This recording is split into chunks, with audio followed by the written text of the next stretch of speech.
ሰላም ጤና ይስጥልን የተወደዳችሁ የኢሪሳት ቴሌቪዥን ተከታታዮች ለዛሬ ዕለተ ማክሰኞ ነሐሴ 4 ቀን 2026 የተመራረጡ የአማርኛ የረፋድ ዜናዎችን ወደ እናንተ ማድረስ እንጀምራለን። እንድትከታተሉን በአክብሮት እንጋብዛለን። በቅድሚያም ማርስተ ዜና። በሸረሪና የተካሄደው ውጊያ በርካታ ሰዎች ወደ ስደት እንዲያመሩ አደረገ። የትግራይ ሶስተኛ ወያኔ ፓርቲ የጦርነትን መንገድ የመረጡ አካላትን በጥብቅ አወገዘ። የሆላንድ ኩባንያዎች በኢትዮጵያ ዘመናዊ የወተት አገልግሎትና ስልጠና ማዕከል ሊያቋቁሙ ነው። የሱዳን ጦር በፈጸመው የድሮን ጥቃት ከ35 በላይ ሰዎች መገደላቸው ተገለጸ። አልሸባብ በዋጂድ አቅራቢያ በፈጸመው ጥቃት 2 የጸጥታ ኃይሎች ተገደሉ። አንዲት መርከብ በኦማን የባህር ዳርቻ አቅራቢያ መመታቷ ተገለጸ። እስራኤል ከአሜሪካ ጋር በጋዛ ጉዳይ ልዩነት እንዳላት ገለጸች። ወደ ዝርዝር ዜናዎቹ እናልፋለን። ቆይታችሁን ከኛ ጋር እንድታደርጉ በአክብሮት እንጋብዛለን። በሸረሪና የተካሄደው ውጊያ በርካታ ሰዎች ወደ ስደት እንዲያመሩ አደረገ። በምዕራብ ትግራይ በሸረሪና አካባቢ ባሳለፍነው ቅዳሜ ነሐሴ 1 ቀን በነበረው ግጭት በመቶዎች የሚቆጠሩ ሰዎች ወደ ሱዳን መሰደዳቸውን ኤኤፍፒ ዘገበ። ቅዳሜ ዕለት በሱዳን ወሰን አቅራቢያ በምዕራብ ትግራይ ከባድ መሳሪያዎችንና ድሮኖችን ያካተተ በነበረው ግጭት በመቶዎች የሚቆጠሩ የኢትዮጵያ የትግራይ ክልል ነዋሪዎች ወደ ጎረቤት ሱዳን መሰደዳቸውን የሱዳን የጸጥታ የሕክምናና የአካባቢ ምንጮችን ጠቅሶ ኤኤፍፒ ያሰራጨው ዘገባ ያመለክታል።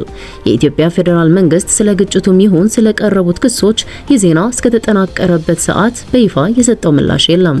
ህወሓት የሚመራው የትግራይ ክልልና በዶክተር አብይ አህመድ የሚመራው የብልጽግና መንግስት ያላቸውን ልዩነት በሰላማዊ ህጋዊና ዲፕሎማሲያዊ አኳኋን መፍታት አቅቷቸው ወደ ጦርነት ለመግባት መንገድ እየጠረጉ መሆናቸውን ተንታኞች ይገልጻሉ። የፕሪቶሪያ ስምምነት ሊገዛቸው ባለመቻሉ እርስ በርስ እየተካሰሱና የሰላ ትችት እየተሰጣጡ መቆየታቸው ይታወቃል።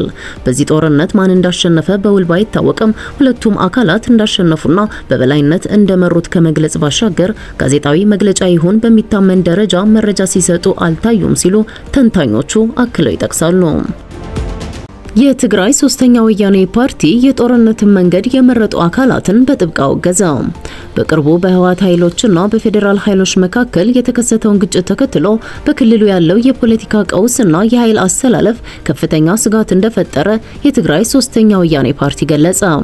ፓርቲው በድርድርና በሰላማዊ ውይይት ፋንታ የጦርነትን መንገድ የመረጡ አካላትን በጥብቅ አውግዞ አሁን ያለው አደገኛ አካሄድ የሰዎችን ህይወት ከማጥፋት ባለፈ ክልሉን መጨረሻ በሌለው የደም መፋሰስ ውስጥ የሚያስገባ መሆኑን ሁሉም ሊገነዘብ እንደሚገባ ትላንት ነሐሴ 3 ባወጣው መግለጫ አስታውቋል።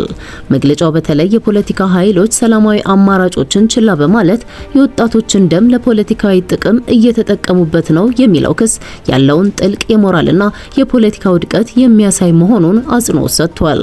ሶስተኛ ወያኔ በትግራይ እየተካሄደ ያለው አዲስ ጦርነት ሊገመት የማይችልና ብዙ የውስጥና የውጭ ኃይሎችን ያካተተ መሆኑንና ከዚህ በፊት የተሰጡ ማስጠንቀቂያዎችም በቂ ትኩረት እንዳላገኙ ገልጿል። ፓርቲው እንዳለው የአጥፊ ግጭት የተባባሰ መሄዱን የሚያሳዩ በቂ ማስረጃዎች ቢኖሩም በስልጣንና በስልጣን አሰላለፍ ላይ ያሉ አካላት እውነታውን ለመገንዘብና ለመጋፈጥ ፍላጎት አለማሳየታቸው ቀውሱን የበለጠ እንዲባባስ አድርጎታል። ፓርቲው አክሎም በትግራይ ያለው ውጥረት ድንገተኛ ክስተት ሳይሆን የፖለቲካ ቁርጠኝነት እጥረትና ከድርድር መድረክ መራቅ የፈጠረው ስትራቴጂያዊ ስህተት ውጤት መሆኑን ገልጿል። በህዝቡ ላይ የሚደርሰው መከራና ጭንቀት ከቁጥጥር ውጭ ከመሆኑ በፊት የሰላም አራማጆችና የሲቪል ማህበራት ተገቢውን ጫና እንዲያደርጉ ፓርቲው ጥሪ አቅርቧል። በመጨረሻም ይህ ጥሪ ተራ የፖለቲካ መግለጫ ብቻ ሳይሆን የክልሉ ውጥረት ወደ ባሰ ሀገራዊና ቀጠናዊ ጥፋት እንዳይሸጋገር የስልጣን ፉክክርን በመግታት ለሰላም ድርድር ቅድሚያ መስጠት አስቸኳይ አስፈላጊነት እንዳለው የሚያጎላ አስተያየት መሆኑን ገልጿል። የሆላንድ ኩባንያዎች በኢትዮጵያ ዘመናዊ የወተት አገልግሎትና ስልጠና ማዕከል ሊያቋቁሙ ነው።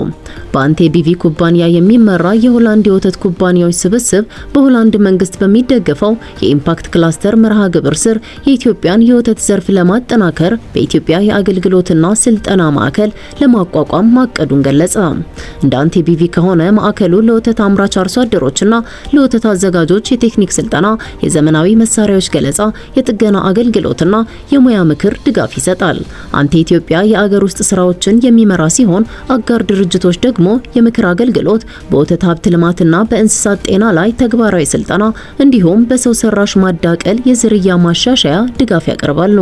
አንቴቢቪ እንደገለጸው ተቋሙ ከቴክኖሎጂ ሽግግር ጎን ለጎን ትብብርንና የክህሎት ማደግን በማጎልበት ለኢትዮጵያ የወተት ኢንዱስትሪ የረጅም ጊዜ የእውቀትና የድጋፍ ማዕከል ሆኖ ለማገልገል ታስቦ የተዘጋጀ ነው።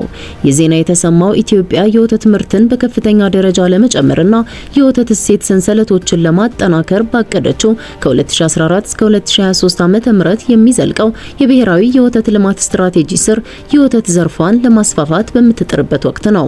እንደ ዓለም አቀፍ የገበያ ትንተና ምርምርና አማካሪ ቡድን ዘገባ የኢትዮጵያ የወተት ገበያ በ2017 ዓ.ም ከነበረበት 1.1 ቢሊዮን የአሜሪካ ዶላር በ2026 ዓ.ም ወደ 1.7 ቢሊዮን የአሜሪካ ዶላር ያድጋል ተብሎ ይጠበቃል ሲል ዴሪ ቢዝነስ ሚድል ኢስት ኤንድ አፍሪካ ያወጣው አሃዝ ያሳያል።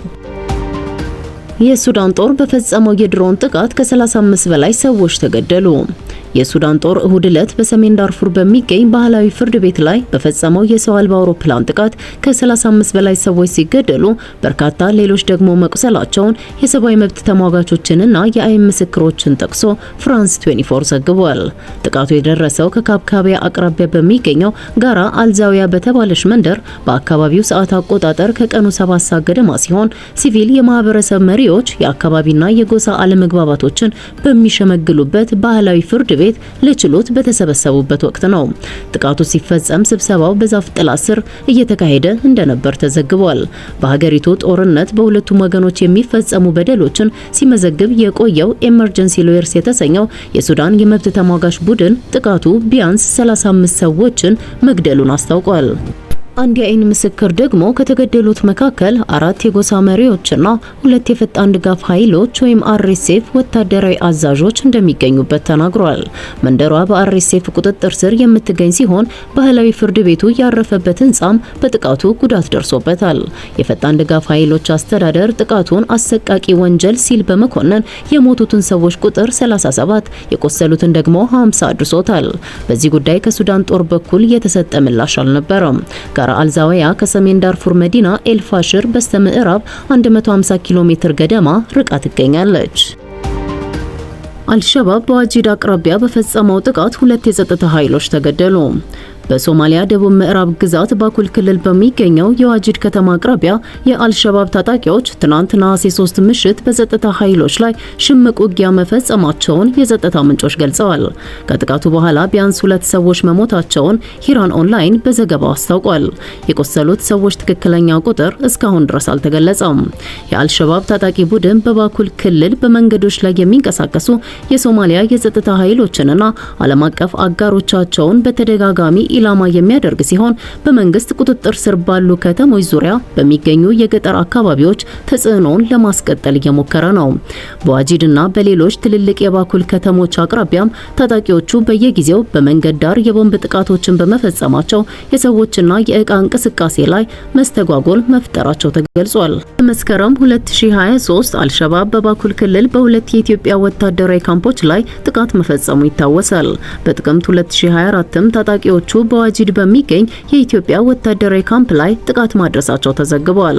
ይህ የቅርብ ጊዜ ጥቃት በባኩል ክልል የሚገኘው የጸጥታ ሁኔታ አሁንም አሳሳቢ መሆኑን ያሳያል።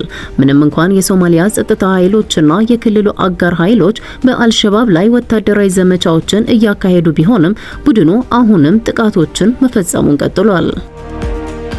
አንዲት መርከብ በኦማን የባህር ዳርቻ አቅራቢያ መመታቷ ተገለጸ። የብሪታንያ የባህር ንግድ ኦፕሬሽን ማዕከል እንዳስታወቀው ዛሬ ማክሰኞ ማለዳ ላይ በኦማን የባህር ዳርቻ አቅራቢያ የምትጓዝ አንዲት የጭነት መርከብ ባልታወቀ ተወንጫፊ መሳሪያ መመታቷን ሪፖርት አድርጋለች። ተቋሙ እንዳብራራው መርከቧ ከኦማኗ ሐሳብ ከተማ በስተሰሜን ምስራቅ 20 የባህር ማይል ርቀት ላይ እየተጓዘች ባለችበት ወቅት ጥቃት እንደደረሰባት በቪኤችኤፍ ቻናል 16 የድረሱልኝ ጥሪ አስተላልፋለች። ይህንን ክስተት ተከትሎ ባለስልጣናት ምርመራ የጀመሩ ሲሆን በቀጠናው የሚያልፉ መርከቦች ከፍተኛ ጥንቃቄ እንዲያደርጉና ማንኛውንም አጠራጣሪ እንቅስቃሴ ለሚመለከተው አካል ሪፖርት እንዲያደርጉ የብሪታንያ የባህር ንግድ ኦፕሬሽን አሳስቧል። እስካሁን ድረስ ለዚህ ጥቃት ኃላፊነት የወሰደ አካል የለም። ይህ የጥቃት ክስተት የተሰማው በቅርቡ በአሜሪካና በኢራን መካከል የተፈጠረውን ወታደራዊ ፍጥጫ ተከትሎ በሆርሙዝ ባህረ ሰላጤ ዙሪያ ውጥረቱ አይሎ ባለበት ወቅት ነው። ዋሽንግተን በዚሁ ስትራቴጂካዊ የውሃ መስመር ላይ የባህር ላይ ጉዞ ነጻነት እንዲረጋገጥ ለቴህራን ጥሪ ስታቀርብ፣ ኢራን በበኩሏ በባህር ዳርቻዎቿ አቅራቢያ የሚደረጉ የመርከብ እንቅስቃሴዎች በሷ ቁጥጥርና እይታ ስር መሆን አለባቸው የሚል ጠንካራ አቋም እያንጸባረቀች ትገኛለች። ባለፈው ቅዳሜ የአሜሪካው ፕሬዝዳንት ዶናልድ ትራምፕ በቀጠናው በተደረገ የሽምግልና ጥረት ምክንያት በኢራን ላይ ሊፈጽሙት የነበረውን ወታደራዊ ጥቃት መሰረዛቸውን መግለጻቸው ይታወሳል። ይሁን እንጂ የኢራን ባለስልጣናት ይህን የፕሬዝዳንቱን ንግግር ውድቅ በማድረግ የሆርሙዝ ባህረ ሰላጤን ዳግም ክፍት ለማድረግ የተደረሰ ምንም አይነት ስምምነት የለም ሲሉ ዘገባዎቹን አስተባብለዋል። እስራኤል ከአሜሪካ ጋር በጋዛ ጉዳይ ልዩነት እንዳላት ገለጸች። የእስራኤል ጠቅላይ ሚኒስትር ቤንያሚን ኔታንያሁ ጋዛን ለማረጋጋት በሚል በቅርቡ በተደረሰው የሰላም ቦርድ ስምምነት ዙሪያ ከአሜሪካው ፕሬዝዳንት ዶናልድ ትራምፕ ጋር ልዩነቶች እንዳሏቸው ይፋ አደረጉ። ጠቅላይ ሚኒስትሩ ከትራምፕ የሰላም ቦርድ ዋና መልእክተኛ ኒኮላይ ሚላዶኖቭ ጋር ከተወያዩ በኋላ በሰጡት መግለጫ ከሐማስ ጋር በተደረሰው ስምምነት ላይ ከፕሬዝዳንት ትራምፕ ጋር ያላቸውን የሀሳብ ልዩነት እንደማይደብቁ ተናግረዋል። ኔታንያሁ አክለውም ወደ መልሶ መገንባት ምዕራፍ ከመሸጋገራችን በፊት ሐማስ ሙሉ በሙሉ ትጥቅ መፍታትና የጋዛ ሰላጤን ከወታደራዊ እንቅስቃሴ ነፃ መሆን አለበት ሲሉ ገልጸዋል። ይህ የኔታንያሁ አቋም የእስራኤል ጦር ከጋዛ ከመውጣቱ በፊት የሐማስ ትጥቅ መፍታት በቅድመ ሁኔታነት መሟላት እንዳለበት የሚያስረግጥ ነው። ባለፈው ሳምንት ፕሬዝዳንት ትራምፕ የሰላም ቦርዱ ከሐማስ ጋር ታሪካዊ የተባለ ስምምነት ማድረጉንና በዚህም መሰረት የፍልስጤሙ ታጣቂ ቡድን ትጥቅ እንደሚፈታ እንዲሁም የእስራኤል ጦር ከቦታው እንደሚወጣ አስታውቀው ነበር። ስምምነቱ የእስራኤል ጦር በደረጃ ከጋዛ ከሚወጣበት ሂደት ጋር የተሳሰረ የትጥቅ መፍታት ሂደትን ያካተተ ነበር። ይሁን እንጂ ከእስራኤል ወገን የቀረበውን ጠንካራ ተቃውሞ ተከትሎ የሰላም ቦርዱ እስራኤል ከጋዛ ለቃ ከመውጣቷ በፊት ሐማስ ሙሉ በሙሉ ትጥቁን ማውረድ እንዳለበት በማሳወቅ አቋሙን ማስተካከሉን መረጃው ያመለክታል። ተወደዳችሁ የጣቢያችን ተከታታዮች ለዛሬ ረፋድ ያዘጋጀናቸውን የአማርኛ ቋንቋ ዜናዎችን በዚሁ ፈጽመናል። በቀጣይ በሌላ የዜና ጥንቅር እስከምንገናኝ በያላችሁበት ሰላም ቆዩ።